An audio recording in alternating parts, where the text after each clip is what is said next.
Halo para pendengar, dimanapun kalian berada. Buat kalian yang sering ngikutin konten detail kecil, pasti sudah tidak asing dengan detail yang berhubungan dengan bunga. Entah kenapa, sepertinya orang Jepang sangat suka menyimbolisasikan sesuatu dengan cara memperlihatkan bunga. Jadi, kalau kalian ngelihat ada gambar bunga di dalam anime, kemungkinan hal tersebut bukanlah kebetulan, dan bisa saja ada maksud tertentu kenapa bunga tersebut ditampilkan. Inilah yang dimaksud dengan hana kotoba, yang kalau diterjemahkan ke bahasa Indonesia berarti bahasa bunga. Jadi ternyata bagi orang Jepang, setiap bunga mempunyai maknanya masing-masing, dan hal ini sering digunakan di dalam anime sebagai cara untuk menyampaikan suatu pesan. Nah, di konten kali ini, gue akan menyebutkan semua detail bunga yang pernah gue temukan di dalam anime, dan akan ada beberapa detail tambahan yang juga berhubungan dengan bunga. So, langsung aja, mari kita mulai.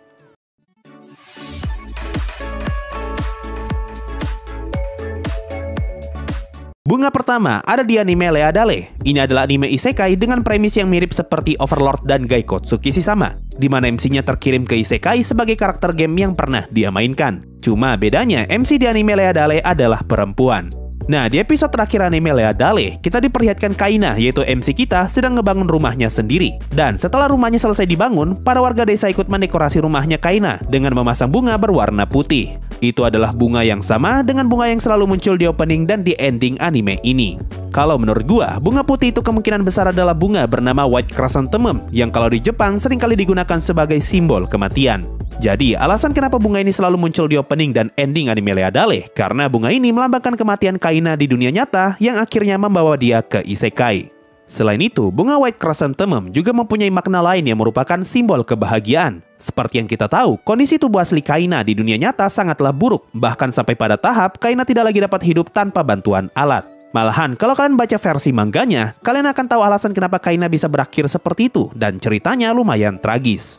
Jadi, kematian Kaina di dunia nyata sesungguhnya adalah hadiah yang sangat manis bagi Kaina. Apalagi kematian itu justru membawa Kaina ke tempat yang lebih baik, yaitu dunia Leadale yang menjadi kenyataan.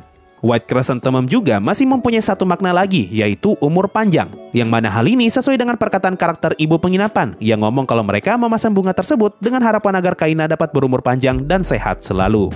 Bunga kedua ada di anime Komi-san season 1. Kalau kalian perhatikan opening anime Komi-san, di sini kita berkali-kali diperlihatkan bunga berwarna biru. Nah, bunga ini disebut sebagai Scorpion Grasses atau bunga Forget-Me-Nots. Ini adalah bunga yang melambangkan cinta sejati dan juga rasa hormat. Dikatakan kalau kita memberikan bunga ini kepada seseorang, artinya kita berjanji untuk selalu mengingat dan memikirkan orang itu. Bunga ini juga sering disebut sebagai simbol kesetiaan.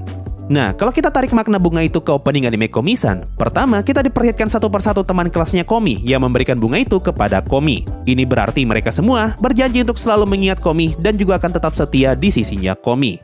Lalu di akhir opening, kita diperlihatkan Komi dan Tadano yang sama-sama memegang bunga itu, dan sepertinya mereka berdua ingin saling bertukar bunga.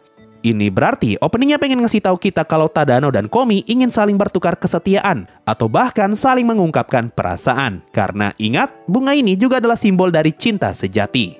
Bunga ketiga ada di anime Konosuba. Di Konosuba Movie, ketika Kazuma dan yang lainnya ingin mengunjungi desanya Megumin, mereka malah terkirim ke daerah yang dekat dengan pemukiman para orc.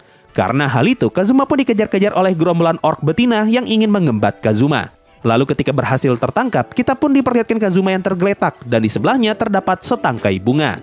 Nah, nama bunga itu adalah Daisy, yang salah satu maknanya melambangkan kesucian dan kemurnian. Jadi, dengan adanya bunga Daisy di samping Kazuma yang hampir diembat, melambangkan kalau kesucian Kazuma sedang terancam. Ini juga yang jadi alasan kenapa di beberapa anime sering muncul ilustrasi bunga Daisy yang gugur ketika ada karakter yang ternodai. Bunga keempat ada di anime Assassination Classroom. Di episode terakhir season 2, kita diperlihatkan para murid kelas E yang sudah dewasa dan mereka semua berkumpul kembali untuk membersihkan kelas lama mereka. Nah, di sini kita sempat diperlihatkan Kayano yang lagi berdoa di depan bunga berwarna putih.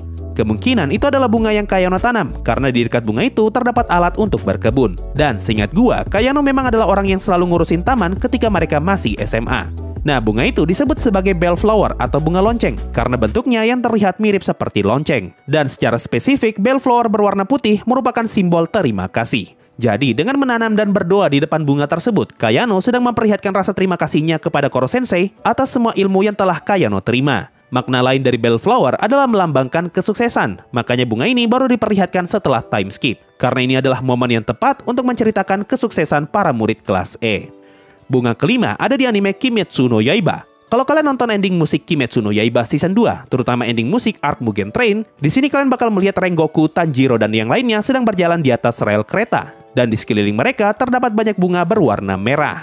Nah, bunga merah itu disebut Red Spider Lily atau bahasa Jepangnya adalah Higanbana. Buat yang gak tahu, bunga ini seringkali diasosiasikan dengan kematian. Berhubung kita diperlihatkan bunga tersebut di ending musik Arc Mugen Train, maka ini adalah kode kalau akan ada orang yang mati di arc tersebut. Dan kalian semua yang sudah nonton pasti tahu siapakah orang yang mati. Nah, mumpung kita lagi ngomongin soal Red Spider Lily, sekalian gue bakal sebutkan salah satu anime paling ikonik yang juga menampilkan bunga ini, yaitu Tokyo Ghoul. Bunga ini muncul di episode terakhir season 1 ketika Kaneki perlahan-lahan mulai kehilangan kewarasannya. Di sini kita diperlihatkan isi kepala Kaneki yang sedang berada di tengah-tengah taman bunga yang berwarna putih. Dan semua bunga itu perlahan-lahan berubah menjadi Red Spider Lily. Nah, selain kematian, Red Spider Lily juga bisa berarti final goodbye atau perpisahan terakhir. Makanya nama lain Red Spider Lily adalah Flower of Farewell atau bunga perpisahan, yang sering disimbolisasikan sebagai kematian dan juga siklus kehidupan. Nah, kalau kita hubungkan dengan kasusnya Kaneki, ini berarti perubahan bunga putih menjadi Red Spider Lily merupakan simbol kalau ini adalah scene perpisahan dengan Kaneki yang lama. Karena Kaneki itu telah mati dan sekarang Kaneki terlahir kembali sebagai pribadi yang baru. Lanjut, bunga ke-6 ada di anime Jujutsu Kaisen. Kalau kalian perhatikan opening kedua Jujutsu Kaisen, di bagian ketika Itadori ingin menggunakan Black Flash, kita sempat diperlihatkan gambar bunga berwarna hitam dan juga seekor ikan. Nah, penjelasan yang satu ini lumayan ribet, tapi gue bakal persimpel aja. Intinya, ikan yang ada di dekat bunga itu disebut Angelfish Emperor dan ikan itu merupakan simbol dari karakternya Junpei. Sedangkan bunga hitam yang ada di tengah disebut Kamchatka Lily, yang mana bunga ini adalah simbol cinta atau kutukan. Melihat adanya Angelfish Emperor di dekat Kamchatka Lily, melambangkan kalau hubungan Itadori dengan Junpei merupakan hubungan yang berlandaskan perasaan cinta. Dalam hal ini berarti kasih sayang. Akan tetapi, hubungan tersebut justru membawa petaka bagi Junpei dan malah ngebuat dirinya berakhir sebagai korban kutukan. Dan bunga terakhir sudah sering kita jumpai di berbagai anime lain, yaitu bunga sakura. Kalau yang satu ini sih gua rasa kalian semua sudah pasti sering ngeliat anime yang nampilin bunga sakura bermekaran. Apalagi di anime romance, anime drama, dan anime vanilla. Bahkan anime isekai pun tidak jarang menampilkan scene bunga sakura. Tapi tahukah kalian kalau bunga sakura sebenarnya mempunyai makna, sama seperti bunga-bunga yang lain? Bunga sakura paling sering digunakan sebagai simbol akan dua hal, yaitu sebuah awal yang baru alias permulaan, dan juga lagi-lagi sebagai kematian alias hidup yang pendek. Contohnya bisa kita lihat di bagian awal anime Komi-san Season 1 episode 1, di mana kita diperlihatkan Komi yang sedang menuju sekolah barunya sambil ditemani pohon sakura yang bermekaran. Hal yang serupa juga bisa kita temukan di bagian awal anime Keon, di mana Yui juga terlihat sedang berjalan dan di backgroundnya terdapat banyak pohon sakura. Ini dikarenakan bunga sakura selalu mekar di akhir bulan Maret sampai bulan April, dan sekolah di Jepang dimulai pada bulan April dan berakhir di bulan Maret. Inilah yang ngebuat scene penerimaan siswa baru dan scene kelulusan di anime selalu identik dengan bunga sakura. Hal ini pula yang ngebuat bunga sakura disimbolisasikan sebagai awal yang baru, karena bunga sakura bermekaran di saat ada banyak orang yang memulai hidup barunya di sekolah yang baru, dan banyak pula yang memulai hidup baru dengan lulus dari sekolah mereka. Makna yang serupa juga bisa kita temukan di bagian akhir anime Kimi no Na wa, yaitu momen sebelum Taki dan Mitsuha bertemu. Di sini kita diperlihatkan mereka berdua yang keluar dari apartemen, dan di backgroundnya terlihat bunga sakura yang bermekaran. Seakan-akan animenya pengen ngasih tahu kita kalau saat ini akan menjadi awal yang baru bagi Taki dan juga Mitsuha. Nah, dari tadi yang gue ngomongin adalah soal bunga sakura dan awal yang baru. Lalu bagaimana dengan bunga sakura dan kematian? Kalau yang satu ini, gue rasa sih contoh yang paling ideal adalah anime Your Lie in April. Karena kita semua tahu apa yang akan terjadi di ending animenya. Seperti yang kita lihat di bagian awal episode, Kaori terlihat sedang berjalan sambil ditemani bunga sakura yang bermekaran. Scene ini tentu saja mencoba menggambarkan permulaan dari cerita anime ini. Lalu scene bunga sakura muncul kembali ketika Kaori bertemu dengan Kosei di taman, yang mana ini juga merupakan simbol permulaan dari hubungan mereka berdua. Nah, kalau kalian nonton episode terakhir Your Lie in April, ketika Kosei akhirnya dapat melepaskan kepergian Kaori, di sini kita diperlihatkan scene Kosei yang ngomong selamat tinggal dan ada daun bunga sakura yang jatuh. Menurut gua, scene ini merupakan simbol kalau hidup sangatlah pendek, begitu juga dengan hubungan antar manusia, di mana Kosei dapat bertemu dengan Kaori di awal cerita dan akhirnya harus berpisah di akhir cerita. Sama pendeknya dengan umur bunga sakura yang hanya mekar dalam waktu singkat. Anime ini pun ditutup dengan pertemuan Kosei dan Tsubaki serta bunga sakura yang berterbangan. Scene ini lagi-lagi merupakan simbol permulaan bagi Kosei setelah dirinya ditinggal Kaori. Nah, itu tadi semua detail mengenai bunga yang berhasil gua kumpulkan. Sebenarnya masih ada banyak lagi hanakotoba atau bahasa bunga yang lain, hanya saja gua belum nemu anime yang tepat untuk digunakan sebagai contoh.